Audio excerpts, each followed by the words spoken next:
ጠቅላይ ሚኒስትሩ 5 የሆኑ ቀጣይ ሪፎርሞች ላይ ሀሳብ አንስተዋል። አብዛኞቹ ጥያቄዎች የተነሱት ከደሞዝና ጥቅማ ጥቅም ጋር ተያይዞ ነው። መምህራን የደሞዝ ጥያቄ ተገቢ ነው፣ ግን ደግሞ ከሀገሪቱ አሁናዊ ሁኔታ አንጻር መታየት አለበት። ለፈጠራ ኢንዱስትሪ መገልገያ የሚሆኑት አብዛኛው የሚገቡት ወደ ሀገር ውስጥ የሚገቡት እቃዎች በጣም ውድ ናቸው። ጠቅላይ ሚኒስትሩ በዚህ ደረጃ ማህበረሰቡ የሚያነሳቸውን ጥያቄዎች ለመመለስ ያላቸው ቁርጠኝነትም የሚደነቅ ነው። ወደ 80% ገደማ የሚሆነውን ብድር የሚያገኙት ፕራይቬት ሴክተሩ ነው፣ የግል ሴክተሩ ነው። ምክንያቱም መንግስት መበደር አቁሟል ነው። መምህራን ተሰብስበው ለነዚህ መምህራን ሀሳባቸውን አቀበሉ። ያ ሀሳብ መልሶ ለጠቅላይ ሚኒስትሩ ቀረበ። መልሱን ደግሞ ሁሉም በያለበት አገኘና የሀሳብን በጦር መሳሪያ ወይም ደግሞ በሌላ ነገር ከመፍታት ይልቅ ያንን ልዩነት በውይይት በጠረጴዛ ዙሪያ መስፋት አሁን የተጀመሩ ስራዎች አሉ። ንግዱ ማህበረሰብ ላይ ደግሞ የተነሳው የግብር ይቀነስልን ጥያቄ ነው። ግብር ከተቀነሰ የደሞዝ ጥያቄው መከፈል አይቻልም አይደል? ጤና ይስጥልን ተመልካቾች፣ የፋና ፖድካስት ወቅታዊ ዝግጅታችን ነው። ጠቅላይ ሚኒስትር ዶክተር አብይ አህመድ ከመላው ሀገሪቱ ከተውጣጡ የተለያዩ ዘርፍ ተወካዮች ጋር ውይይት ማድረግ ጀምረዋል። እስካሁን ከንግዱ ማህበረሰብ ከመምህራንና ከኪነ ጥበብ ባለሙያዎች ጋር ውይይት አድርገዋል። በውይይቱ ላይ ምን አይነት ሀሳቦች ተነሱ፣ ምን አይነት ምላሽ ተሰጠባቸው፣ በዚህ መልኩ ደግሞ የመንግስት የስራ ኃላፊዎች፣ መሪዎች ከህዝብ ጋር ቀጥታ ተገናኝተው ውይይት ማድረጋቸው አስተዋጽኦው ሚናው ምንድን ነው በሚለው ጉዳይ ላይ እየተወያየን ዛሬ ቆይታ እናደርጋለን። ባልደረቦች መላኩ ገድፍ፣ ቅድስት ዘውዱና እኔም ብርሃኑ አበራ አብረናችሁ ነን። አብራችሁ እንድትቆዩ የአክብሮት ግብዣችን ነው። መሌና ኪድ እንኳን ደህና መጣችሁ። እንኳን ደህና ቆየ። እንግዲህ ቀደም ሲልም እንደጠቀስኩት ጠቅላይ ሚኒስትር ዶክተር አብይ አህመድ እስካሁን ከመምህራን ከንግዱ ማህበረሰብና ከኪነ ጥበብ ባለሙያዎች ጋር ውይይት አድርገዋል። በርካታ ሀሳቦች ሲነሱ ነበር። ይሄ ውይይት እንግዲህ በዋናነት በቀጣይ ዓመት በ2018 በጀት ዓመት በሚደረገው እቅድ ላይ ግብዓት የሚሆኑ ሀሳቦችንም ለመሰብሰብ ታቅዶ ነው እንግዲህ ጠቅላይ ሚኒስትሩም ሲገልጹት እንደነበረው የተጀመረውና በዚህ ጉዳይ ነው እንግዲህ ዛሬ እየተወያየን ቆይታ የምናደርገው። የተለያዩ ሀሳቦችም ተነስተዋል። ጥያቄዎች ሲነሱ ነበር ከሁሉም ሴክተሮች፣ በዝርዝር እናያቸዋለን። መልካም እንግዲህ እንዳልከው ጠቅላይ ሚኒስትር ዶክተር አብይ አህመድ ከሰሞኑ ከተለያዩ የማህበረሰብ ክፍል ተወካዮች ጋር ውይይት አድርጓል። ከነዚህ የማህበረሰብ ክፍል ተወካዮች አንዱ የመምህራን ናቸው። እንግዲህ ጠቅላይ ሚኒስትሩ መምህራንን አግኝተው በተለያዩ ጉዳዮች ላይ ተወያይተዋል።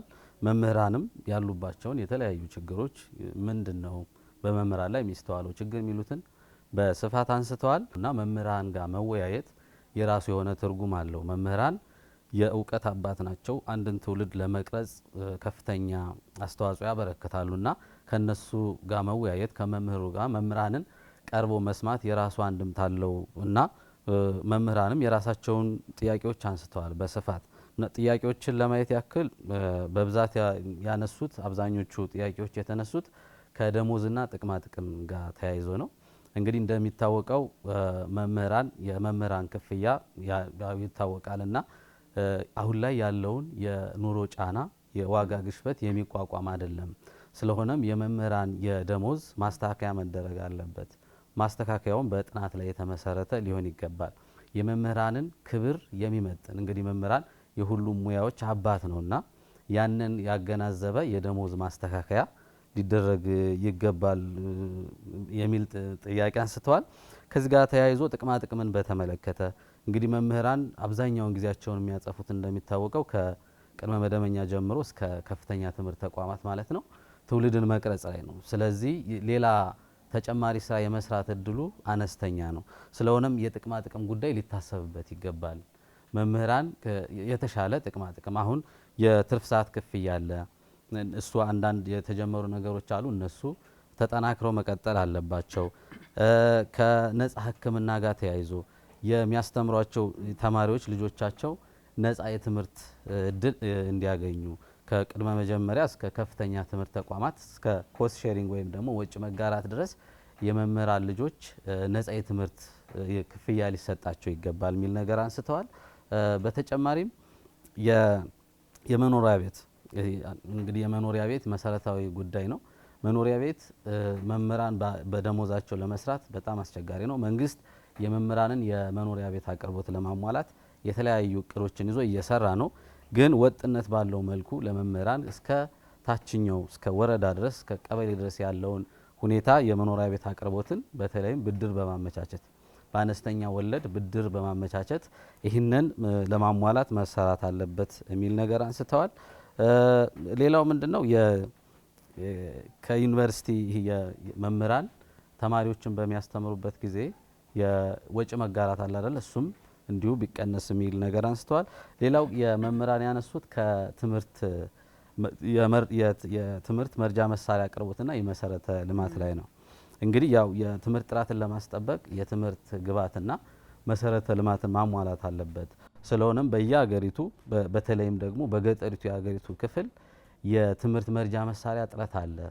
በተለይም ደግሞ የትምህርት መሰረተ ልማት መማሪያ ክፍሎችን ከመገንባት አንጻር እሱ ክፍተት ይስተዋላል። በተለይም በአንዳንድ የሀገሪቱ አካባቢዎች የሚስተዋሉ ግጭቶች አሉ። በዛ ምክንያት የወደሙ ትምህርት ቤቶች አሉ። እነሱን የተጀመሩ አሉ። እነሱን ግንባታውን አጠናክሮ ማስቀጠል ይገባል የሚል ነገር ተነስቷል። ግብአቶችንም እንዲሁ የትምህርት ጥራትን ለማስጠበቅ የራሱ ሚና ስላለው እሱንም በደንብ በትኩረት መስራት ያስፈልጋል ብለዋል። ሌላው የዋጋ ግሽበት ነው። ያው የዋጋ ግሽበት የሁሉም የማህበረሰብ ጉዳይ ነው።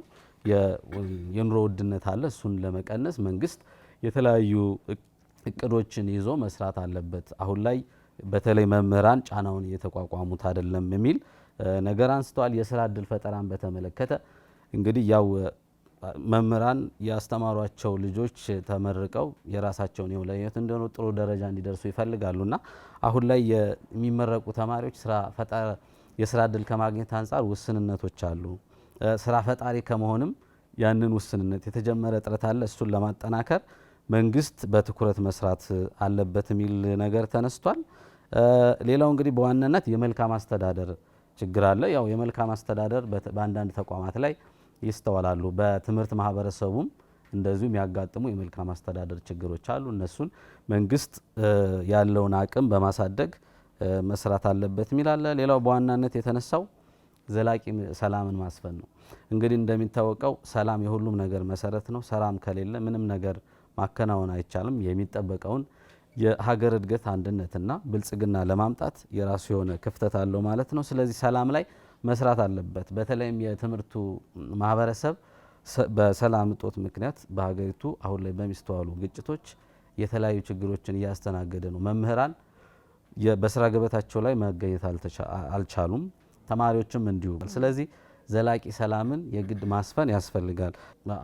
ታጣቂዎችም ሆኑ መንግስት ለሰላም ሊሰሩ ይገባል። ሰላም የሁሉ ነገር መሰረት ነው። በውይይትም ሆነ በድርድር መንግስት አሁን እያሳያቸው ያሉ የሰላም አማራጮች አሉ። እነሱን በመጠቀም ግን ደግሞ ገፍቶ ያለውን ነገር ቁርጠኛ በመሆን ለሰላም ውይይትም ሆነ ለየትኛውም በሰላማዊ መንገድ ያለውን ግጭት ለመፍታት በትኩረት መስራት ይገባል የሚል ነገር አንስተዋል። ምናልባት ከዚህ ከሰላም ጋር ተያይዞ አሁን በሀገራችን ለሚስተዋለው ግጭት ያው በዋናነት የበፊት ታሪኮችን መነሻ ተደርጎ አለመግባባቶች ላይ ልዩነት ላይ መሰረት ያደረገ ነውና እሱን ለመቅረፍ ዘላቂ ሰላም ለማምጣት አንድነትን ለማስጠበቅ የሀገርን ክብር አስቀጥሎ ለመሄድ ገዢ ትርክትን ማስረጽ። ገዢ ትርክት ምንድነው? የወል የራሳችን ሁሉም ብሔር ብሔረሰብ አለ በኢትዮጵያ ህብረ ብሔራዊ የሆነች ሀገርን ለመገንባት ሁሉንም ያሳተፈ የሁሉም ማህበረሰብ የጋራ የሆነ የወል ትርክት መገንባት አስፈላጊ ነው። ለዚህም ደግሞ ሁሉም ጽንፈኝነትንም ሆነ ጦረኝነትንም ሆነ የሚያስወግድ ገዢ ትርክት በሁሉም ማህበረሰብ ዘንድ ማስረጽ ይገባል። ለዚህም ሁሉም መንግስታውን የጀመራቸው ነገሮች አሉ፣ ግን ማህበረሰቡም ለዚህ አጋዥ ሊሆን ይገባል። ዘረኝነት፣ ጎሰኝነት፣ አክራሪነትን የሚያጠፋ መሆን አለበት። የተጀመረው የብሔራዊ ምክክርም ሆነ የገዢ ትርክትን የማስረጹ ስራ እነዚህን ነገሮች በሚያስወግድ መልኩ መከናወን አለበት የሚል ነገር አንስተዋል። ሌላው ከዲፕሎማሲ ጋር ተያይዞም ያነሱት ነገር አለ። የኢትዮጵያ ዲፕሎማሲ የሀገሪቱን ጥቅም ባስከበረ መልኩ መከናወን አለበት። በተለይም ከባህር በር ጥያቄ ጋር ተያይዞ አሁን ላይ የተጀመሩ ነገሮች አሉ። የባህር በር ጥያቄ ለኢትዮጵያ አስፈላጊ ነው። ከመቼውም ጊዜ በላይ አሁን ላይ መንግስት በቁርጠኝነት እየሰራ ነው። ይሄን ግን ታሪካዊ ዳራውንና ማስረጃዎችን በማጣጣም ያለውን ሂደት በሰላማዊ መንገድ አጠናክሮ ማስቀጠል ያስፈልጋል። የኢትዮጵያ ሕዝብም ለዚህ ጥያቄ ያው በጎ ምላሽ ነው ያለው። ይህንን አጠናክሮ ማስቀጠል ያስፈልጋል የሚል ነገር አንስተዋል። የመልካም አስተዳደርም እንዲሁ ቅድም እንዳነሳው ተነስቷል። አጠቃላይ መምህራን ያነሷቸው ጥያቄዎች ከደሞዝ ጭማሪና ከጥቅማ ጥቅም፣ ከሰላም አንጻር፣ ከመሰረተ ልማት፣ ከትምህርቱ ማህበረሰብ የትምህርት ግብዓቶችና እነዚህን ተያያዥ ጥያቄዎችን አንስተዋል። ብርሃኑ አዎ የመምህራንን ብቻ አይደለም እንግዲህ እንደተባለው ሁሉ እስካሁን እንግዲህ 3 ውይይቶች ናቸው የተደረጉት አይደለ? የመምህራኑ እንዳልከው በጣም በርከት ያሉ ጥያቄዎች የተነሳበት ነው። ልክ እንደዛ ሁሉ ትናንት ምሽት እንዳያችሁት እንግዲህ ከኪነ ጥበብ ከመላ ሀገሪቱ ከተወጣጡ የኪነ ጥበብ ባለሙያዎች ጋር ውይይት ነበራቸው ጠቅላይ ሚኒስትሩ። ኪነ ጥበብ እንግዲህ እንደምናውቀው ነው ትውልድ ያለፈውን ታሪክ በማስቀመጥ በመንገር እንደዚሁም ደግሞ የአሁናዊውን በመግለጽ በማሳየት ቀጣዩን በመተንበይ ጭምር ትልቅ ሚና ያላቸው ናቸው። የኪነ ጥበብ ባለሙያዎች በጥበቡ በጣም ብዙ የፈጠራ ስራዎች ይሰራሉ። ሀገር እንዲተዋወቅበት ይሆናል። ብዙ ስራ መስራት ይቻላል። ሀገርን በማልማት በችግር ጊዜም ደግሞ ፊት ለፊት ቆሞ ነገሮችን እንድንጋፈጥ ከማድረግ አንጻር የጥበብ ባለሙያዎች ጥበብ በራሷ ብዙ ነገር ማድረግ እንደምትችል ይታወቃልና ከዚህም አንጻር ነው እንግዲህ ጠቅላይ ሚኒስትሩ ከኪነ ጥበብ ባለሙያዎች ጋር መወያየት አስፈላጊነቱ እንግዲህ ታምኖበት ነው አይደለ? ከዚህ በፊትም እንግዲህ ለሁለተኛ ጊዜ ይመስለኛል ከዚህ በፊትም እንደዚህ አይነት ልምምዶች አሉ። ይህ አዲስ ባይሆንም እንግዲህ ግን ጥያቄዎቹ ሁሉ ጊዜ አዲስ መሆናቸው አይቀርም፣ ጥያቄ መነሳቱ አይቀርም። ከዚህም አንጻር የመጀመሪያዎቹ አካባቢ ላይ ከተነሱት አንዱ ኢንዱስትሪ ሆነን ቢሆን መስራት የምንችላቸውን ስራዎች እያገደ ነው። ኢንዱስትሪ አለመሆናችን በኢንዱስትሪ ደረጃ አለመዋቀሩ ሚናውን በሚፈለገው ልክ እንዲወጣ እያደረገ አይደለምና በኢንዱስትሪ መልክ እንዋቀር። ያደጉት ሀገራትም ያላደጉ ሀገራትም በኢንዱስትሪ መልክ ነው የጥበብ ስራዎች እየቀረቡበት የሚገኘውና እንግዲህ የኢትዮጵያን የጥበብ ኢንዱስትሪ መፍጠር ቢቻል የሚል ጥያቄ የተነሳበት ነው። በአብዛኛው ደግሞ ከጥያቄዎቹ ጭምቅ ሀሳብ ስንነሳ የድጋፍ ጥያቄዎች አሉ። ዘርፉ መደገፍ አለበት፣ ድጋፍ ያስፈልገዋል፣ ገቢዎች ፈንድ የሚሰባሰብበት ሁኔታ ያስፈልጋል። ግብር የሚከፈልበት ጋር ተያይዞም ደግሞ ከግብር ጋር ተያይዞ መታየት ያለባቸው ነገሮች አሉ። የህግ ማዕቀፍ ማሻሻያና የጉምሩክ ቀረጥ ላይ በጣም በጥልቀት ነበር ጥያቄዎችን ሲያነሱ የነበሩት። የመዝናኛው ኢንዱስትሪ እየታየበት ያለው የህግ ማዕቀፍም ላይ እንደዚሁ ጥያቄ አንስተዋል። የህግ ማዕቀፉ መዝናኛው ኢንዱስትሪ ከሌሎች ዘርፎች ጋር የቀላቀለ ነው እንጂ ወይም ደግሞ በደንብ ዘርፉን የሚደግፍ አይደለም። ስለዚህ ራሱን የቻለ የሚያበረታቱ የንግድ ዘርፎች ውስጥ እንዲጠቃለል የሚጠይቅ ጥያቄ ያነሱበት ነው። ማበረታቻዎች ቢኖሩ፣ ድጋፎች ቢኖሩ የሚሉ ጥያቄዎችም የተነሱ ነው። በተለይ ስርዓቶቹ መስመር የያዙና በሲስተም ደረጃ የተደራጀ እንዲሆን የሚያነሱ ጥያቄዎች ነበሩ። ለፈጠራ ኢንዱስትሪ መገልገያ የሚሆኑት አብዛኛው የሚገቡት ወደ ሀገር ውስጥ የሚገቡት እቃዎች በጣም ውድ ናቸው። ከዚህም አንጻር ለማስገባት የተፈለገውን ያክል የፈጠራ ስራ ለመስራት አዳጋች እየሆነ ነውና ከዚህ አንጻር እነዚህ ነገሮች ቢታሰቡ ውድነታቸውን ብቻ ሳይሆን ይሄ ዘመኑን የመሰሉ አሁን ካለበት ዓለም እየደረሰችበት ካለው የቴክኖሎጂ ሁኔታ አንጻር ያንን ለማለፍ ተወዳዳሪ ለመሆን ብቁ ለመሆን የሚያስፈልጉ ብዙ መሳሪያዎች ያስፈልጋሉ። ከዚህ አንጻር መታሰብ ያለባቸው ከቀረጥ ነጻ አማራጮች ሊመቻቹ እንደሚገባ በስፋት ያነሱት ነው። በተለይ በጋራ ተወያይተው ካገኟቸው ጥያቄዎች ውስጥ ያነሷቸው ጥያቄዎች ናቸው እነዚህ። ከፋይናንስ ተቋማት ጋር በጋራ የሚሰራበት መንገድ እንዲመቻችም ጥያቄ አቅርበዋል። እንግዲህ የፈጠራ ስራ የዘመኑ የዲጂታል ኤአይ አሁን እንደምታውቁት ነውና ከዚህ አንጻር እነዚህን ስልጠናዎች ካደጉት ዓለማት ጋር መንቀሳቀስ የሚያስችሉ ስራዎችን ለመስራት ስልጠናዎች እንደሚያስፈልጉ ያንን ለመስራት የሚያስችሉ ግብዓቶችም እንደሚያስፈልጉ ከዚህ አንጻር መሰራት የሚገባቸው ስራዎች አሉ። ይሄኛውን ቢታይ የሚል ሀሳብ አንስተዋል። የዲጂታል እንግዲህ ከበለጸጉ ተቋማት ጋር በዲጂታላይዜሽን የበለጸጉ በጣም ብዙ ተቋማት አሉ። ለዚህ አሁን ላልኩት ለኤአይም ሆነ ለሌሎች ቴክኖሎጂ ስራዎች የሚያግዙ በዲጂታላይዜሽን የበለጸጉ ሀገራትና አካላት ጋር ተቋማት ጋር በጋራ መስራት የሚቻልበት ሁኔታ ቢመቻች የሚሉ በርከት ያሉ ጥያቄዎችም የተነሱበት ነው። በአብዛኛው እንግዲህ ከኪነ ጥበብ ጋር ተያይዞ ለብዙ ዓመታት ሲነሱ የነበሩ የቅጂና ተዛማች ዘርፎች ጉዳዮች አሉ አይደለ? እነዚህ ጉዳዮች አሁን ፈር ይዘዋል። በህግም ደግሞ ራሱን የቻለ ስራ የተሰራበት የህግ ማዕቀፍ አለው። እውነት ለመናገር የአእምሮ ንብረት ጥበቃ ብዙ ስራዎችን ይሰራል፣ ይመዘግባል። እነዚህ ነገሮች ግን ተመዝግበው ይቀመጣሉ፣ ክፍያ ግን የላቸውም። ስለዚህ የሮያሊቲ ክፍያ ጉዳይ ይታሰብበት ወይም ይደረግ። እኛም እንደ ሌሎች ሀገራት ተጠቃሚ መደረግ ብንችል የሮያሊቲ ክፍያ ቢኖረን የሚል ጥያቄ አንስተዋል። የሙያ ማህበራትን ለመደገፍና ለማስተዳደር የወጣው መመሪያ ደግሞ ወጥና ጠንካራ የሆነ አንድ ተቋም ለመፍጠር እያስቻለ አይደለም፣ አንድ ማህበር ለመፍጠር እየቻለ አይደለም እና ሁሉም በየጎራው ማህበር ይፈጥራል። ያም ተነስቶ የእንትኖች ማህበር ለምሳሌ የፕሮዲውሰሮች ማህበር፣ የደራሲዎች ማህበር ያለ ይመሰርታል። ግን ደግሞ አንድ ወጥ የሆነ ተቋም እንዳይመሰረት ያደረገ ነው። ይህም ከመመሪያው አንጻር መመሪያው ለዚህ የሚፈቅድ ከመሆኑ ጋር ተያይዞ ነውና ጠንካራ ማህበር እንዲመሰረት ያስፈልጋል። ስለዚህ ለሙያና ለሙያተኛው ሲባል ይህ ሁኔታ እንዲሻሻል፣ ይህ መመሪያ እንዲሻሻል የሚጠይቅ ሀሳብም የተነሳበት ነው። ለተሻለ አደረጃጀታዊ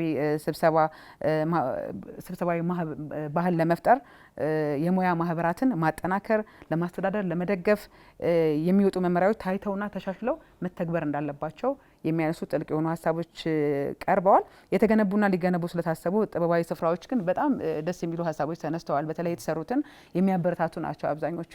ጥበብን ከሁሉም በሀገሪቱ የልማት ስራዎች ውስጥ በእያንዳንዱ እርምጃ ውስጥ ጥበብን ታሳቢ የተደረጉ ስራዎች ተሰርተዋል። እኚህ ደግሞ ራሳቸውን የቻሉ ጥበብን ከማሳደግ ፈጠራን ከማሳደግ አንጻር አስተዋጽኦ ያላቸው ናቸው።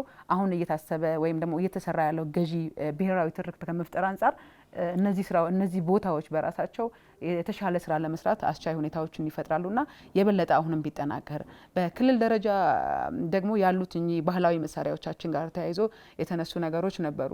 እነዚህም ባህላዊ መሳሪያዎቻችን የሙዚቃ መሳሪያዎቻችን የሚሆኑ የባህል መሳሪያዎቻችን የጥበብ መሳሪያዎቻችን እንዲተዋወቁ ማድረግ መጤ ባህል እየወረሰን ይገኛል የሚሉ ጥያቄዎች ተነስተዋልና ከዚህ ጋር እነዛን የማስተዋወቅ ወደ ሌሎች ዓለማት ሄዶ የማስተዋወቅና ገጽታን የመገንባት ስራ መስራት የሚቻልባቸው ሁኔታዎች እንዲፈጠሩ የሚጠይቁ ነበሩ።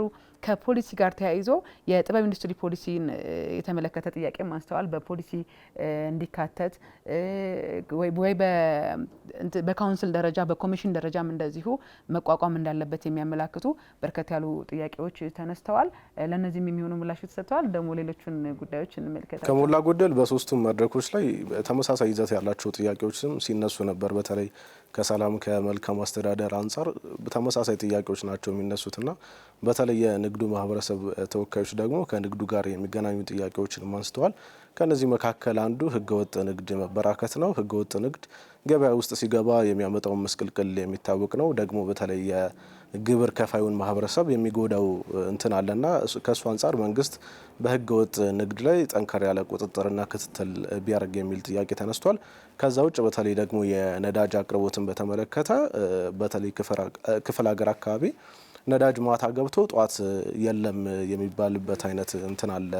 እንደዚህ አይነት አሰራር አለ። ከዛ ውጭ ደግሞ እንግዲህ ነዳጅ በተተመነለት ዋጋ ነው የሚሸጠው። ግን ደግሞ አንዳንድ ቦታዎች ላይ ከዚህ ተመን ውጭ ደግሞ ከዚህ በተጨማሪ ዋጋ ይሸጣል የሚልም ነገር አለ። ከዛ ውጭ አንዳንድ የነዳጅ ማደያዎች ስራቸው አልቆ ተጠናቆ ግን ወደ ስራ መግባት አልቻሉም እና እነዚህን የነዳጅ ማደያዎች በተቻለ መጠን መንግስት በፍጥነት ወደ ስራ ቢያስገባ የሚልም ጥያቄ ተነስቷል። ከዛ ውጭ ከግብር ጋር በተገናኘ ግብር ይቀነስ የሚልም ጥያቄ ተነስቷል። ደግሞ ከግብር ትመናም ጋር በተገናኘ ግብር የሚተመነው ብቃት ባላቸውና ያን በሚመጠን መልኩ አቅም ባላቸው ባለሙያዎች ስላልሆነ እሱም ቢፈተሽ የሚል ነገር ተነስቷል። ከንግድ አዋጅም ጋር በተገናኘ ደግሞ የኢትዮጵያ ንግድና ዘርፍ ማህበራት ምክር ቤት በ1995 ዓመተ ምህረት ነው የተመሰረተውና ሲመሰረት እንግዲህ በወቅቱ ከነበረው ኮንቴክስት አውድ አንጻር ነው የተመሰረተው።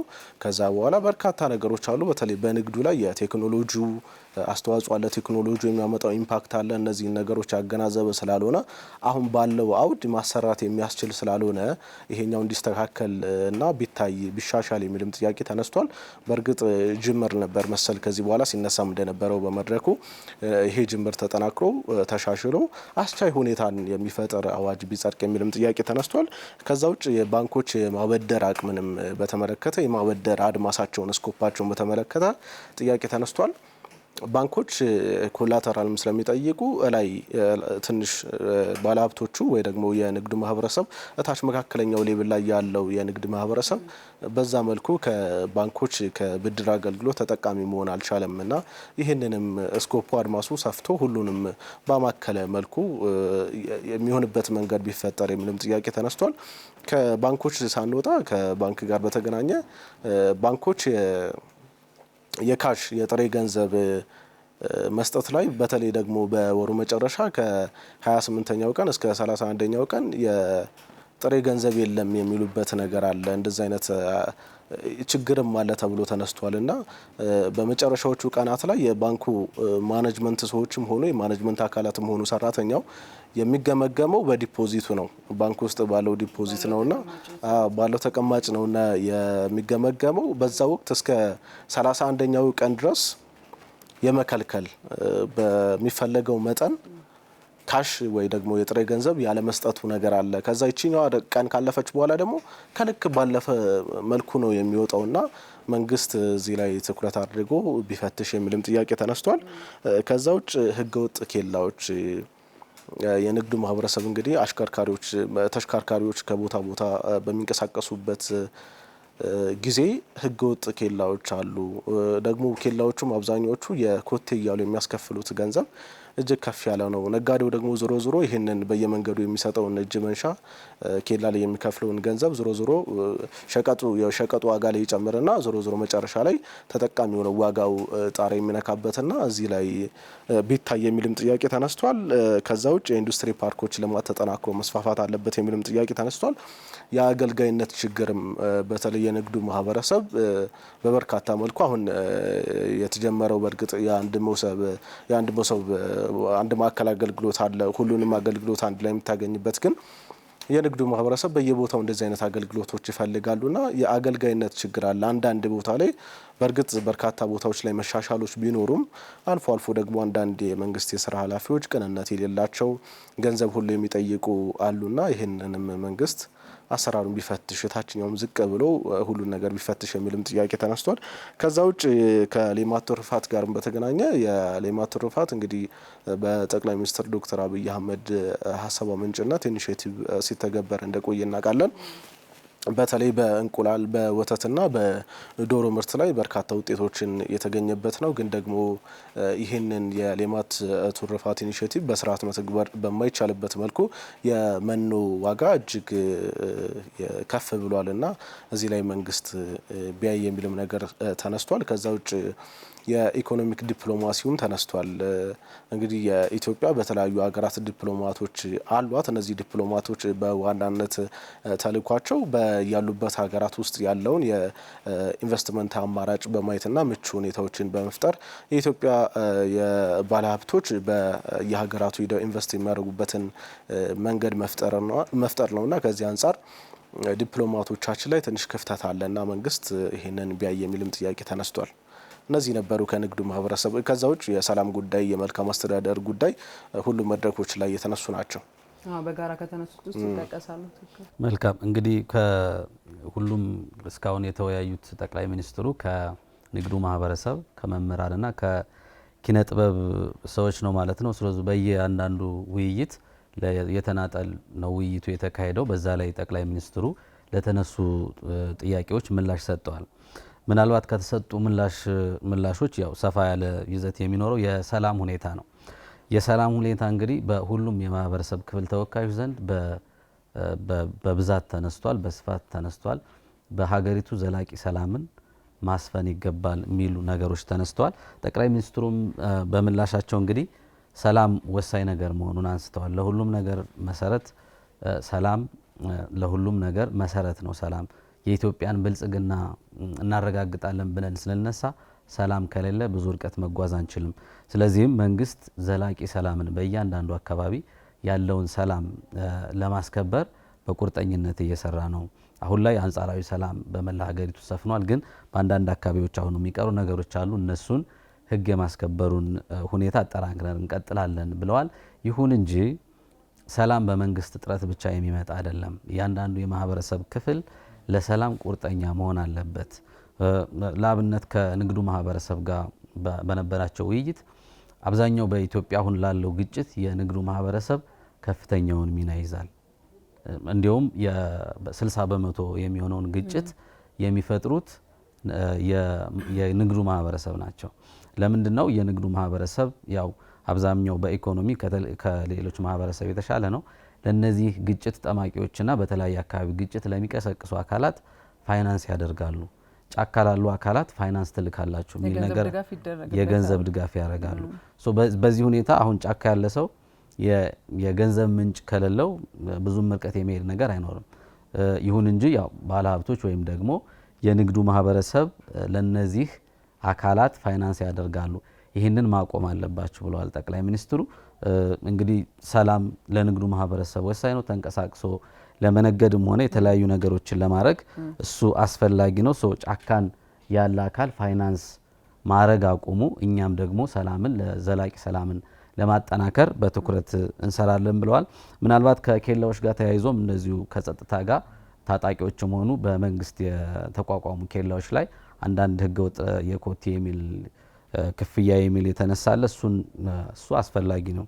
ኬላ በየትኛውም የንግድ እንቅስቃሴ ላይ አስፈላጊ ነው። ኬላዎችን ማንቆጣጠር ከሆነ ወደ መሀል ሀገር የጦር መሳሪያ ይገባል። ያ የጦር መሳሪያ ህገወጥ የጦር መሳሪያ ዝውውር ይሰፋል።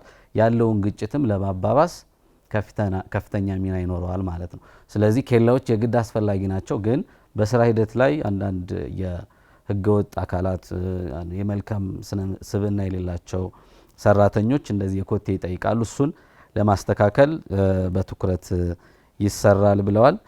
ግን ነጋዴዎች በተለይ ጫካ ያሉትን አካላት ኢንቨስት ወይም ፋይናንስ ከማድረግ እንዲቆጠቡ አሳስበዋል።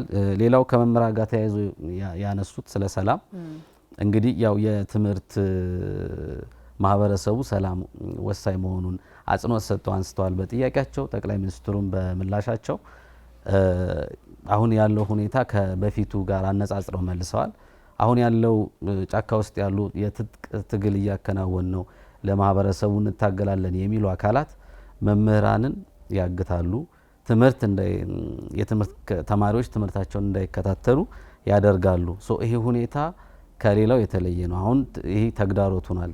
ኢትዮጵያ ለያዘችው የብልጽግና ጉዞም ተግዳሮት ሆኗል። ይህንን ነገር ለመቋቋም መምህራን በትኩረት መስራት አለባቸው።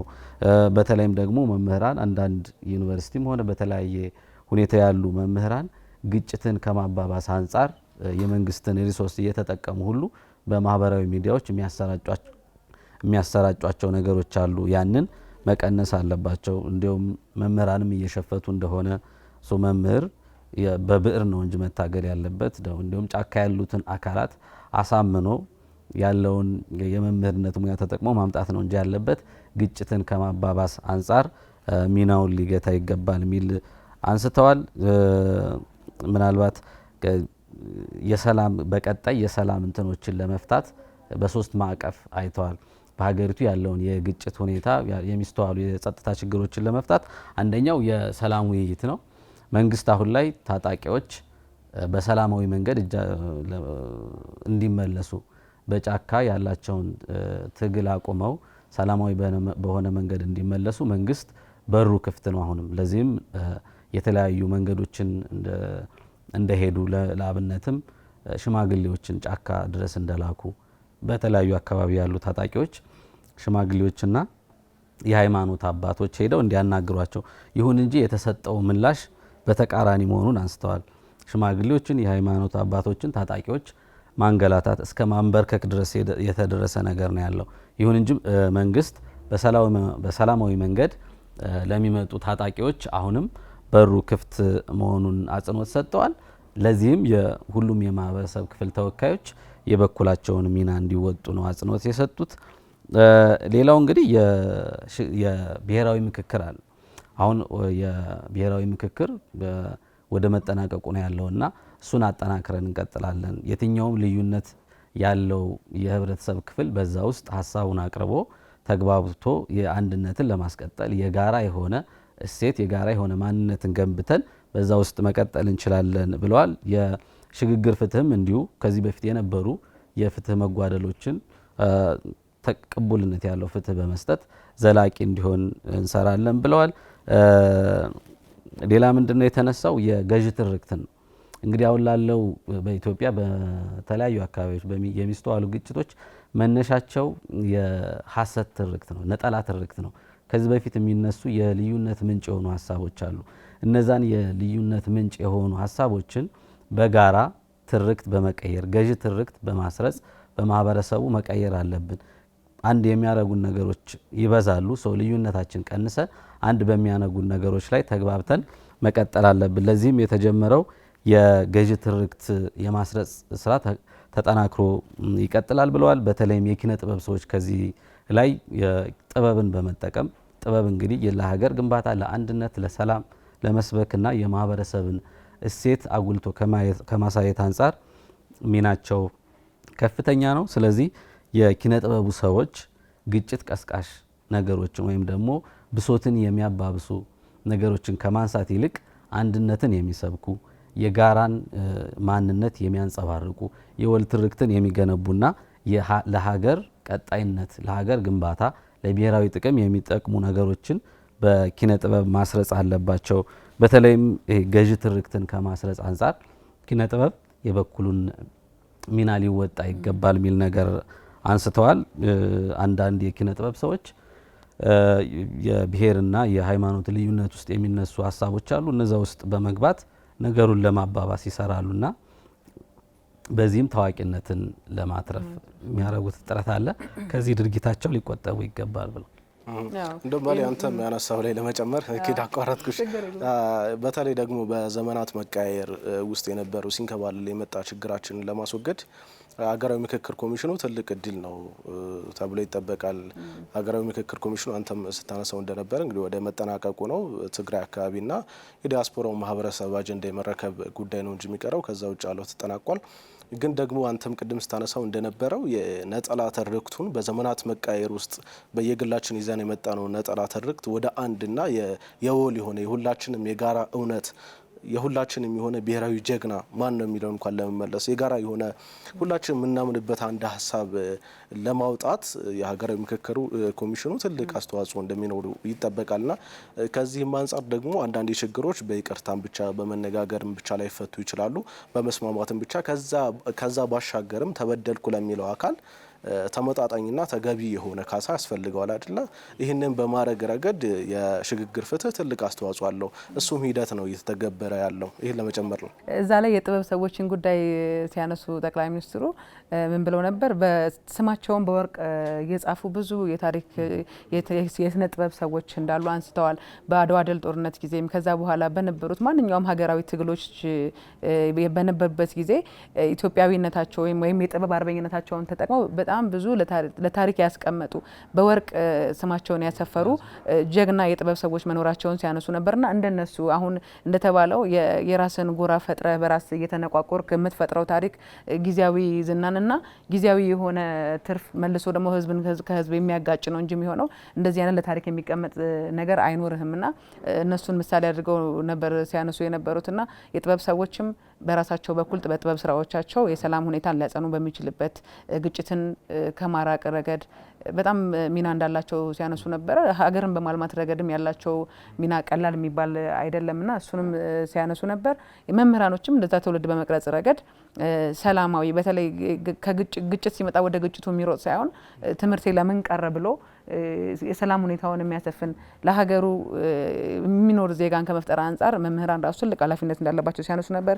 የንግዱንም እንደዚሁ በተመሳሳይ ከሰላም አንጻር ድጋፋቸውን አይደል የነሱ ሰላሙን የሚያውከው እሱን አንስተዋል። ሌላኛው ከመልካም አስተዳደር ጋር የተነሳውን በጥቂቱ ብናነሳ አብዛኛው የሙስናን ነው። ከመልካም አስተዳደር አንጻር ሊነሳ የሚገባውም የሚችለውም ከአገልግሎት ጋር ተያይዞም የሚነሳ አለ። የሙስናን ጉዳይ ምንጩ ያለው እዚሁ ተገልጋዩ ጋር ነው። ተገልጋዩ ወይም ባለሀብቱ ወይም የንግዱ ማህበረሰብ ማንኛውም ተገልጋይ ለጥቅሜ ወይም የሆነ ጉዳይ ላስጨርስ መጀመሪያ ራሱ ነው። እንደውም ልምምዱ የሌላቸው ወጣት ሰሪዎችን ሁሉ ወደ ሙስና የሚወስድ ሙስና እንዲለማመዱ ስርቆትን ያለመዱትን ሁሉ የማለማመድ ስራዎች አሉና በመጀመሪያ ደረጃ ራስን መግታት እንደሚያስፈልግ ከዛ ውጪ ደግሞ እምቢ ያሉትን ደግሞ አጋልጡ ነው ሲሉ የነበሩትና የማጋለጥ ልምዳችን ራሱ እዚህ ጋር ጥያቄ ውስጥ የሚገባ ነው የሚሆነው። እንደ ሀገር የሚሰሩ ስራዎች ይታወቃሉ። የሙስናን ለመከላከል የተሰሩ ስራዎች አሉ። በኮሚሽን ደረጃ የጸረ ሙስና ኮሚሽን አለ።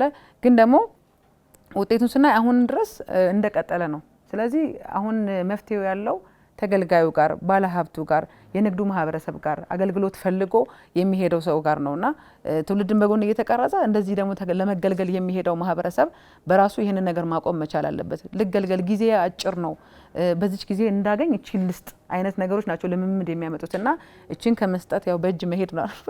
በእጅ ከመሄድ ካላዋጣ በእጅ መሄድ አስፈላጊ አይደለም። በህጋዊ መንገድ ሄዶ አይ አልቀበልም የሚል ካለ እስቲ አጋልጡ፣ እኛም ደግሞ እርምጃ እንውሰድ። አንድ 10 ላይ እንደውም አንድ 10 ላይ ከተወሰደ ከዛ በኋላ ያለው ይፈራል፣ ይሰጋል። አብረን እንያዛቸው።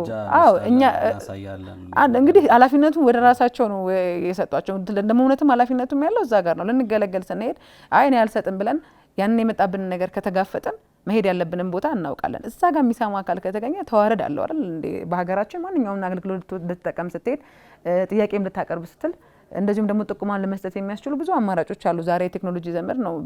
በስልክ ልትቀርጽ ትችላለህ።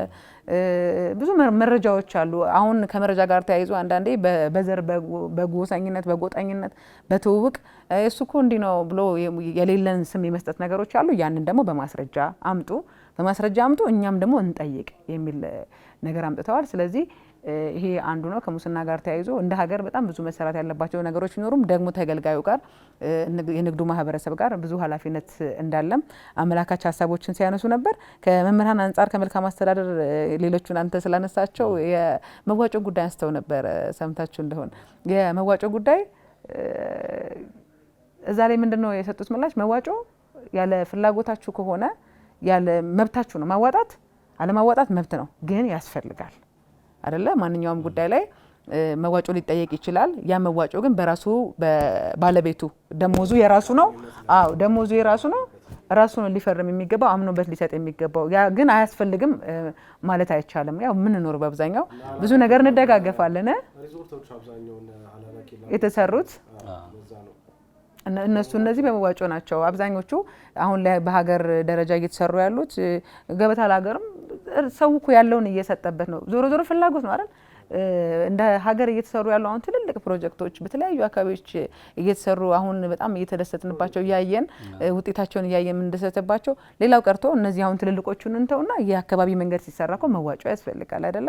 እነዚህን ታሳቢ በማድረግ መዋጮ ማስፈለጉ ላይ መጀመሪያ ማመን፣ ከዛ በኋላ ደግሞ ለምናዋጣው ነገር ግን መብቱ ፍላጎቱ የራሳችሁ ነው የሚል ሀሳብ ሰጥተዋል። ከዚህ ጋር ተያይዞ ግን በግዳጅ የሚሆን ነገር ስለሌለ እናየዋለን የሚል ምላሽ ነው የሰጡት። ከመልካም አስተዳደር ጋር ተያይዞ በርካቶቹ ይህንን የሚገልጹ ናቸው።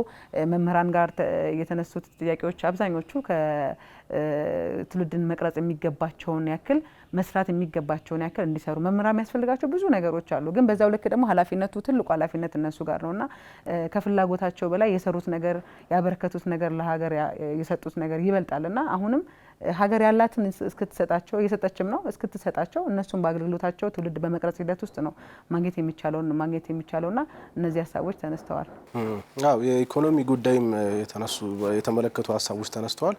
በዋናነት የንግዱ ማህበረሰብ እንግዲህ ለሀገር ግንባታ ውስጥ ትልቅ አስተዋጽኦ አለው። ምክንያቱም የንግዱ ማህበረሰብ በርካታ ፋብሪካዎችን፣ ድርጅቶችን የሚያንቀሳቅስ ነው። ገንዘብ የሚገለባበጥበት መስክ እንደሆነ ይታወቃልና የስራ እድል ከመፍጠር አንጻር ምርቶችን አምርቶ ወደ ገበያ ማስገባት፣ ገበያውን ማረጋጋት፣ ለተጠቃሚ ማድረስ እንዲሁም ደግሞ በውጭ ኤክስፖርትም የውጭ ገበያ ላይ የሀርድ ከረንሲ የውጭ ምንዛሬ በማስገኘት ረገድ ትልቅ አስተዋጽኦ አለውና የንግዱ ማህበረሰብ በዚህ በኩል ትልቅ ሚና እንዳለው ነው ጠቅላይ ሚኒስትር ዶክተር አብይ አህመድ የገለጹት። ከዚህ ውጭ የንግዱ ማህበረሰብ ደግሞ የስልጣኔ ምንጭ ነው። ምክንያቱም የንግዱ ማህበረሰብ ከሀገር የመሄዱ ከሀገራት የማየቱ ነገር አለና አንድ ሀገር ላይ ስቴጅ የምታያቸው ቴክኖሎጂዎች አሉ፣ የምታያቸው ኢንፍራስትራክቸር አለ፣ ሪሶርሱን ትመለከቻለሽ እና እዚህ ሀገርም ያለውን ሀብቱን ታይዋለሽ፣ ሪሶርሱን ታይዋለሽ። ስለዚህ እዛ በዚህ ልክ ኢንቨስት ተደርጎ ይሄን ያህል ውጤት ከመጣበት እኛ ሀገር ያለውን ሀብት በዚህ መልኩ ብንጠቀሙ ማለት አለ። ስልጣኔውም ሀብቱም ኢኮኖሚውም በንግዱ ማህበረሰብ ላይ ትልቅ አስተዋጽኦ አለው። ከዛ ውጭ የንግዱ ማህበረሰብ በተለይ ደግሞ ከባንክ ጋር በተገናኘ ጥያቄ አንስቶ ነበር። ባንኮች የብድር አድማሳቸው ወይ ስኮፓቸው በጣም የተገደበ ነው የሚል ጥያቄ አንስተው ነበር። ጠቅላይ ሚኒስትር ዶክተር አብይ አህመድ ለዚህ ምላሽ ሲሰጡ በተለይ በለውጡ ሰሞን የግሉ ዘርፍ የፕራይቬት ሴክተሩ ምንም አይነት ብድር ከባንክ አይመቻችለትም ነበር። ምክንያቱም በወቅቱ መንግስት ነበር በአብዛኛው ከባንኮች የሚበደረውና አሁን ባለው አሁናዊ ሁኔታ ወደ 80% ገደማ የሚሆነውን ብድር የሚያገኙት ፕራይቬት ሴክተሩ ነው፣ የግል ሴክተሩ ነው። ምክንያቱም መንግስት መበደር አቁሟልና ከዛ ውጭ በተለይ ደግሞ ከ28ኛው ቀን እስከ 31ኛው ቀን ላይ የጥሬ ገንዘብ የማግኘቱ ነገር ከባድ ነው የሚልም ጥያቄ ተነስቶ ነበር። አስገራሚው ነገር ግን በመድረኩ ከንግዱ ማህበረሰብ ተወካዮች መካከል አብዛኞቹ የባንክ ሼር ባለቤት ናቸው። የባንኮቹ እንግዲህ ባለቤቶች ናቸውና ዞሮ ዞሮ እነሱ ነው የሚመለከተው፣ ጠቅላይ ሚኒስትሩም እናንተ ነው ዞሮ ዞሮ የሚመለከተው እያሏቸው ነበር። እንግዲህ ከዛ ውጭ ከመምህራን ጋር በተገናኘ የደሞዝ ጥያቄ እንግዲህ በዋናነት የተነሳው የደሞዝ ጥያቄ ነው። ንግዱ ማህበረሰብ ላይ ደግሞ የተነሳው የግብር ይቀነስልን ጥያቄ ነው። ግብር ከተቀነሰ የደሞዝ ጥያቄው መከፈል አይቻልም አይደለ? እዚህኛው ግብር ሲመጣ ሲሰበሰብ ነው እዚህኛው መጨመር የምችውና ሁለቱም የሚጣራስ ነገር ነበር ሲሉ ነበር ጠቅላይ ሚኒስትሩም። ከዛ ውጭ እንግዲህ የመምህራን የደሞዝ ጥያቄ ተገቢ ነው፣ ግን ደግሞ ከሀገሪቱ አሁናዊ ሁኔታ አንጻር መታየት አለበት። ምክንያቱም እንግዲህ ሀገሪቱ ያላትን ሪሶርሱ ልንጠቀመው አንድ ቦታ ከተባለ ሌላው መጎዳቱ አይቀርም። እንደው ለአብነት በዚህኛው በጀት ዓመት ወደ 350 ቢሊዮን ብር ነበር ለሰብሲዲ ለነዳጅ፣ ለመድኃኒት፣ ለሴፍቲነት ለእንደዚህ አይነት ነገሮች ድጋፍ የዋለውና ይህንን ገንዘብ መምህራን ደሞዝ ላይ ቢጨምሪው ዞሮ ዞሮ አርሶ አደሩ ይጎዳል፣ ዞሮ ዞሮ ሁሉም ማህበረሰብ ይጎዳል፣ ታክሲ ተጠቃሚ ይጎዳል፣ መድኃኒት ገዢ ይጎዳል ዞሮ ዞሮ። ስለዚህ አንዱ መምህራን ደሞዝ ላይ ቢጨመር ችግሩ በዚህ መልኩ አይፈታም። ዞሮ ዞሮ እንደ ሀገር ችግር ውስጥ ነው የምንሆነውና ይህንን ባመከለ ሁኔታ ይህንን ባገናዘበ ሁኔታ ይፈታል። ግን እየተሰሩ ያሉ በርካታ ስራዎች እንዳሉ ጠቅላይ ሚኒስትሩም ሲገልጹ ነበርና መምህራን ከዚህ አንጻር ጥያቄያቸው በሂደት የሚመለስ መሆኑን እንዲያስቡበት ነበር ጠቅላይ ሚኒስትሩም ሲገልጹ የነበረው። የመዋጮም ጥያቄ በተለይ ሲነሳ ነበር። ኪድም አንቺ አንስተሽዋልና ያለ እናንተ ፈቃድ ደሞዛችሁ የሚቀነስ ከሆነ ህገወጥ ብቻ ሳይሆን ወንጀልም ነው ሲሉ ነበርና ይሄ እነዚህ ጥያቄዎች ነበሩ፣ በእነዚህ ኢኮኖሚያዊ ጉዳዮች ነበሩ የተዳሰሱት። ያው የጠቅላይ ሚኒስትሩ ከተለያዩ የህብረተሰብ ክፍል ተወካዮች ጋር እያደረጉት ያለው ውይይት ቀጣይነት አለው። ውይይቱ ምንድነው ዓላማው? በተለያዩ የማህበረሰብ ክፍሎች የሚስተዋሉ ችግሮች ምንድን ናቸው?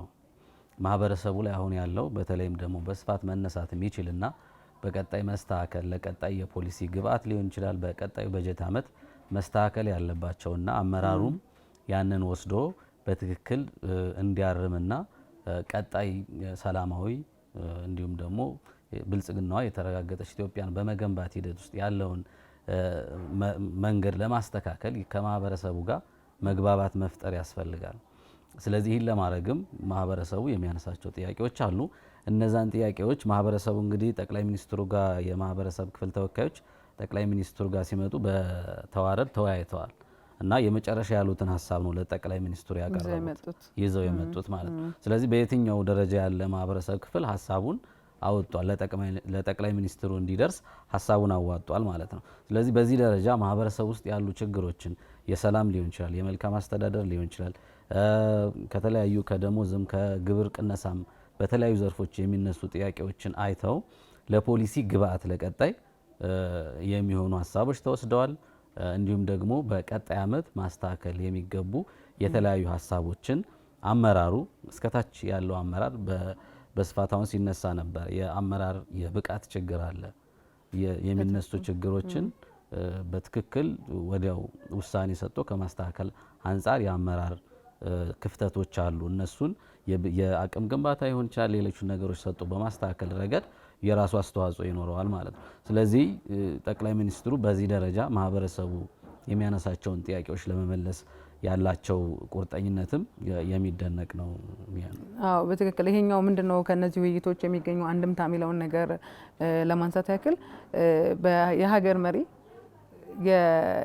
የሚያስተዳድረውን ህዝብ ምንድነው ውስጡ ያለው፣ ምን አይነት አቤቱታዎች አሉ፣ ምን አይነት ደግሞ በጎ ምላሾች አሉ የሚለውን ነገር ማንም ሶስተኛ አካል ጣልቃ ሳይገባ ቀጥታ ከአንደበቱ መስማት ቀላል ነገር አይደለምና እነዚህ ነገሮች የራሳቸው የሆነ ለሚቀጥለው ዓመት የስራ ግብዓት ከመሆኑ ባሻገር ስነ ልቦናዊ የሆነ መልካም ነገር አለው ብዬ አምናለሁና ከዚህ አንጻር ይሄ መንግስትን አካሄዳትና አተገባበርን ሂደቱን በተመለከተ በህዝብ ዘንድ ግልጸኝነት ይፈጥራል። ይሄ አይነት አካሄድ ይሄ አይነት ልምምድ መኖሩ እርስ በርስ ወይም መንግስት የሚሰራቸውን ነገሮች ለመስራት ራሱን የቻለ ግልጸኝነት ይፈጥራል። የህዝቡን ችግር ቀረብ ብሎ መስማት እንዲቻል እድል ይከፍታል። እንግዲህ እንዳልከው ሁሉም የህብረተሰብ ክፍል ከነሱ ተውታቶ መምህራን ተሰብስበው ለነዚህ መምህራን ሀሳባቸውን አቀበሉ። ያ ሀሳብ መልሶ ለጠቅላይ ሚኒስትሩ ቀረበ። መልሱን ደግሞ ሁሉም በያለበት አገኘና ይህ አይነት ሂደት ከየትም ሆኖ ጥያቄውን ማድረስ እንደሚቻል ማሳያ ነው። እንደተባለው የአጭርም የረጅም ጊዜ እቅድ ከመያዝ አንጻር እንደ ሀገር ከወደፊት ለምንሰራቸው ስራዎች ራሱን የቻለ ግብአት ከመሆን አንጻር ብዙ ሀሳቦች የተነሱበት ነው። እኛ በተለይ ምላሹ ላይ በመጠኑ ያነሳ ነው። ምክንያቱም ሁሉም በማህበራዊ ድረገጾች ያገኛቸዋል። እነዚህ የተወሰኑትን ሀሳቦች ነው ያነሳ ነው። በጣም ብዙ ምላሾች ናቸው የተሰጡት በየዘርፉ ያላነሳናቸው ብዙ ስላሉ ቁንጽል ስለሆኑ ማለት። ስለዚህ እነዚህ ነገሮች የሚገኙ ናቸው። ዘላቂ ሰላምንና መረጋጋትን ከማምጣት አንጻርም ትልቅ ሚና ያለው ይመስለኛል። ይሄኛውም አንዱ ግብአት ሆኖ የሚያገለግል ነው። በሰላም አንጻር ምን እንስራ፣ ሰላም እንዲሆኗል፣ እንዲተረብሸናል፣ እንዲሆነናል፣ ከዛ እንዲናድግ ብሎ መመካከር ከሰላምን ከማምጣት ከመረጋጋት አንጻር የራሱን የሆነ ሚና የሚጫወት ነው። እነዚህ ናቸው። በተለይ ደግሞ ጠቅላይ ሚኒስትሩ 5 የሆኑ ቀጣይ ሪፎርሞች ላይ ሀሳብ አንስተዋል። እነዚህ 5 ጉዳዮች ላይ በትኩረት እንደሚሰራ ሲያነሱ ነበር። ቅድም ብሬስትል ነበር ሁሉን የሽግግር ፍትህ ጋር ተያይዞ እንደዚሁም ደግሞ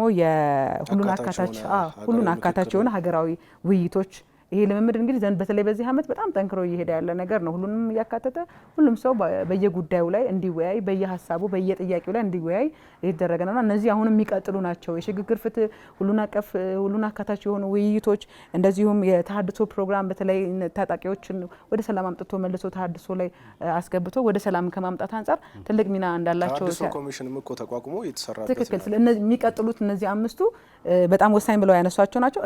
ኢኮኖሚክ ሪፎርም ነው። በእነዚህ ውስጥ የሁሉም ጥያቄ አለ ማለት ይቻላል። የሁሉም ቅድም የተጠየቀው ሁሉ ምላሽ ይገኝበታል እና እንደዚህ ያሉ ውይይቶች ምናልባት ብሬ ታነሳዋለ የክብርት አዳነች አቤቤም እንደዚሁ የአዲስ አበባ ከተማ ከንቲባ ውይይት እያደረጉ ነበረ ከተለያዩ የህብረተሰብ ክፍሎች ጋር የሚነሱ ጥያቄዎችን እንደዚሁ ምላሽ እየሰጡባቸው ነበርና በአመራር ደረጃ ወርዶ የማህበረሰቡን ድምጽ መስማት የማህበረሰቡን ጥያቄ መስማት ቀጣይ ለሚሰራው ስራ ውጤታማነት ላይ ምንም የማያጠያይቅ የሆነ አሻራ አለው ግብአት ይሆናልና ይሄ ይታመናል። ይሄም እንግዲህ ቀጣይ የሚጠበቀው ውጤቱ ይሄ ነው ብለን እናምናለን። በተለይ እንደው ከኢኮኖሚ ሪፎርሙ ካነሳሽው አንጻር ኢትዮጵያ አንዱ እንግዲህ ያደረ ችግር እንፈታበታለሁ ብላ ከምትከተላቸው ስትራቴጂዎች መካከል አንዱ የኢኮኖሚ ሪፎርም እያደረገች ነውና የብዝሃ ኢኮኖሚ ሪፎርም እየተከተለች ነው። ባለፉት ጥቂት ዓመታት በተለይ ባለፉት 30-20 ዓመታት ውስጥ የኢኮኖሚ ሪፎርሙ በተለይ የግብርና ኢኮኖሚ ላይ መሰረት አድርጎ ሲሰራበት ነበር። በዚህም ባለፉት ጥቂት ዓመታት በተለይ በስንዴ፣ በሩዝ እና በበርካታ የግብርና ምርቶች ላይ ከፍተኛ የሆነ ስኬት ማስመዝገብ ችለናል። ግን ደግሞ በግብርናው ላይ ብቻ ሰራህ ማለት በቴክኖሎጂ ወደ ኋላ ከቀረህ፣ በኢንዱስትሪ ወደ ኋላ ከቀረህ፣ በማይኒንጉ በማዕድኑ ወደ ኋላ ከቀረህ ዞሮ እንደ ሀገር የሚጠበቀው ለውጥ አይመጣምና እንደ ሀገር አሁን ትናንትን እያስተካከልክ ነገር ለመስራት ካቀድክ እነዚህ ሁሉም ዘርፎች ላይ በትኩረት መስራት ይጠበቅብሃልና ይህንን ለማድረግ ደግሞ አንዱ የኢኮኖሚ ሪፎርሙ የብዝሃ ኢኮኖሚ መከተል ነውና ከዛ ውጭ ደግሞ በተለይ የተቋማት ሪፎርሙን በትኩረት እየተሰራበት ይገኛል። አንዳንድ ተቋማት ከዛሬ 20-30 ዓመታት በፊት ሊሆን ይችላል የተገነቡት፣ ግን ሲገነቡ በወቅቱ ካለው የሰው ኃይል አጠቃቀም የሰው ኃይል ክህሎት ወይ ደግሞ በወቅቱ ከነበረው የገበያ ፍላጎት አንጻር ሊሆን ይችላል በዛ ውድ ነው የሚገነቡትና አሁን ካለው ጋር ዘመኑን የዋጀ መሆን አለባቸው። እዚህ ላይ እንደ ጥሩ ምሳሌ ሊነሳ የሚችለው የወንጂ ስኳር ፋብሪካ ነው። የወንጂ ስኳር ፋብሪካ በነገራችን ላይ ከዛሬ 70 ዓመታት በፊት መሰለኝ በጥሩ መሰረት ላይ ነበር የተገነባው። ግን አንዳንዴ መቅደም ብቻ መብለጥን አያመጣም። መቅደም ብቻውን መብለጥን ሊያመጣል። ተወዳዳሪ መሆን አለብህ። ከዘመኑ ጋር ዘመኑን የሚመጠን ዘመኑን የዋጀ ቴክኖሎጂዎችን ማስረጽ መጠቀም ይኖርብሃል። ግን ወንጂ በአስገራሚ መልኩ የዛሬ 3 ዓመት ለሰራተኞች ሁሉ መክፈል አቅቶት ተዘግቶ ነበር። በተሰራለት የሪፎርም ስራ ግን በቀን 1500 ኩንታል ያመርት የነበረው የወንጂ የስኳር ፋብሪካ አሁን 7000 ያመርታል በቀን 7000። ይሄ ምንድነው? ዘመኑን በዋጀ መልኩ ዘመኑ የደረሰበትን ቴክኖሎጂ በመጠቀም ስራዎችን ሲሰሪ ነው። 1500 ኩንታል በነገራችን ላይ በወቅቱ ከበቂ በላይ ሊሆን ይችላል። አሁን ግን ገበያው እሱን አይደለም የሚፈልገው። ፍላጎቱ በጣም ብዙ ነውና የአቅርቦትና የፍላጎት አለመመጣጠን የሚከሰተው እንደዚህ ነውና ተቋማት ላይ ሪፎርም መስራት ያስፈልጋል። ይሄ ነው አንዱ የኢኮኖሚ ምናልባት ከሀገር በቀል የኢኮኖሚ ሪፎርሙ ጋር ተያይዞ አሁን እየተተገበሩ ያሉ ኢኒሼቲቮች አሉ። የኢትዮጵያ ታምርት ንቅናቄን ማየት እንችላለን። የሌማት ትሩፋትን ማንሳት እንችላለን። አሁን የኢትዮጵያ ታምርት ንቅናቄ በጣም ብዙ ተዘግተው የነበሩ ፋብሪካዎች፣ አምራች ኢንተርፕራይዞች እንዲከፈቱና ስራ እንዲጀምሩ፣ ነባሮች እንዲጠናከሩ፣ አዳዲሶችም ይበልጥ ስራቸውን እንዲያስፋፉና በዚህ በአልሚዎች ላይ የሚስተዋሉ የፋይናንስ አቅርቦት ሊሆን ይችላል፣ የመስሪያ ቦታ ሊሆን ይችላል፣ የተለያዩ የቢሮክራሲ ችግሮች አሉ። እነሱን ከመፍታት አንጻር ጉልህ አስተዋጽኦ አበርክቷል። ባለፈው የኢንዱስትሪ ሚኒስትር ሲያነሳ ነበረ። በጣም ጉልህ ለውጦች ተመዝግበዋል። የሌማት ትሩፋትም እንደዛው በጣም የተለያዩ እነዚህ ከእንቁላል ጋር ተያይዞ ከወተት ጋር ተያይዞ ከማር ጋር ተያይዞ የታዩ አመርቂ ውጤቶች አሉ እና የሀገር በቀል ሪፎርሙ እንዳነሳው በጣም ተጨባጭ ውጤቶች ተመዝግበውበታል።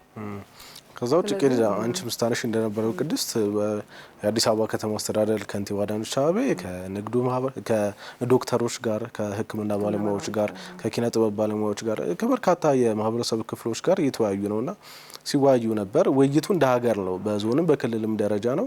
ጠቅላይ ሚኒስትሩም ጀምረዋል። እንግዲህ ይሄ ውይይት በነገራችን ላይ በመንግስት የስራ ኃላፊዎች በመሪዎችና በህዝቡ መካከል ያለውን መቀራረብ ይህንን ደግሞ እንደ ባህል አድርገን የመቀጠላው ቅድም ብሔራዊ ምክክር ኮሚሽኑ ሲነሳ እንደ ሀገር ይህንን ግዙፍ ችግራችንን ተመካክረን በነገራችን ላይ ሀገራዊ ምክክር ኮሚሽኑ በጣም ግዙፍ የሆነ ሀገራዊ ምክክር ኮሚሽን ነው። በዓለምም ግዙፉ ሊሆን ይችላል እስኪባል ድረስ ነውና የሚሰጠው ግምት በዚህ መልኩ እንደ ሀገር ሲወርድ ሲዋረዱ የመጡ ችግሮቻችንን በዚህ መልኩ መፍታት ከቻል ከዚህ በኋላ ጥቃቅን ልዩነቶቻችንን በምክክር የመፍታቱ ነገር ልምድ ስለሚሆን ከባድ አይሆንብንም ነበር ሲባል ነበር። ባህላችን ይሆናል። ይሄኛውም ደግሞ መሪዎችና ህዝብ ፊት ለፊት ተገናኝተው ችግሮቻቸውን ማውራት፣ የልብ ልባቸውን መጫወት፣ ውይይቶችን ማድረግ ባህል እየሆነ ይሄዳል። ትልቁ ነገር ይሄ ነው። ስለዚህ እነዚህ ውይይቶች ያው ቀጣይነት እንዳላቸው እናውቃለን፣ ይቀጥላሉ። እንግዲህ ከየትኞቹ ክፍሎች ጋር ነው የሚለውን ደግሞ በሂደት የምናየው ነው የሚሆነው። ብዙ ጥያቄዎች ይነሳሉ፣ ብዙ መልሶች ይኖራሉ። እንዳልከው እነዚህ ልምምዶች ይጠነክራሉ። ከነዚህ ውይይቶች የሚገኙት ደግሞ ለቀጣይ ዓመታት ለሚሰሩ ስራዎች የእቅድ ግብዓት ይሆናሉ፣ ይቀጥላሉ። መበረታታት መቀጠል ያለበት ሁሉም ደግሞ በየተቋሙ በየአካባቢው በየከተሞች በየቀበሌው ይህ የውይይት ባህል ቢዳብር መልሶችን ባጭሩ ማግኘት እንችላለን። ሰላማዊ ንግግር መንገዶች ይመጣሉ የሚል ሀሳብ አለን። የምትጨምረው ነገር አለ? መልካም። ምናልባት እንዳላችሁት የሚነሱ ችግሮችን ለመፍታት ውይይት ከምንም በላይ ነው። የሀሳብን በጦር መሳሪያ ወይም ደግሞ በሌላ ነገር ከመፍታት ይልቅ ያንን ልዩነት በውይይት በጠረጴዛ ዙሪያ መስፋት አሁን የተጀመሩ ስራዎች አሉ በመንግስት ደረጃ። እነዛንም ታጣቂዎችም ያንን ነገር ግማሽ መንገድ መጥተው የመንግስትን ቁርጠኝነት ማህበረሰቡም ያንን አክሎ በዘላቂ ሰላምን ከማስፈን አንጻር ውይይቱ መዳበር አለበት። ባህል እንዳላችሁት ባህል ሆኖ መቀጠል አለበት። አይ ቲንክ በቀጣይ ጠቅላይ ሚኒስትሩ ከተለያዩ የማህበረሰብ ተወካይ ክፍሎች ጋር የሚያደርገው ውይይት ይቀጥላል። እሱንም በቀጣይ ይዘን የምንቀርብ ይሆናል። ማሌና ኪድ እንግዲህ ጠቅላይ ሚኒስትር ዶክተር አብይ አህመድ በተለይ ከመምህራን ከንግዱ ማህበረሰብና ከኪነ ጥበብ ባለሙያዎች ጋር የነበራቸውን ውይይት አስመልክቶ በርካታ ሀሳቦችን እያነሳን ቆይታ አድርገናል። ቆንጆ ቆይታ እንደነበረን ተስፋ አደርጋለሁ። ተመልካቾቻችን የዛሬው ፋና ፖድካስት ወቅታዊ ዝግጅታችን ይህንን ይመስል ነበር። አብራችሁን ስለነበራችሁ እጅግ አድርገን እናመሰግናለን። እናንተም ሀሳብ አስተያየታችሁን በሀሳብ መስጫ ሳጥኑ ላይ እንድታስቀምጡልን በአክብሮት እየጋበዝን ጤና ይስጥልን።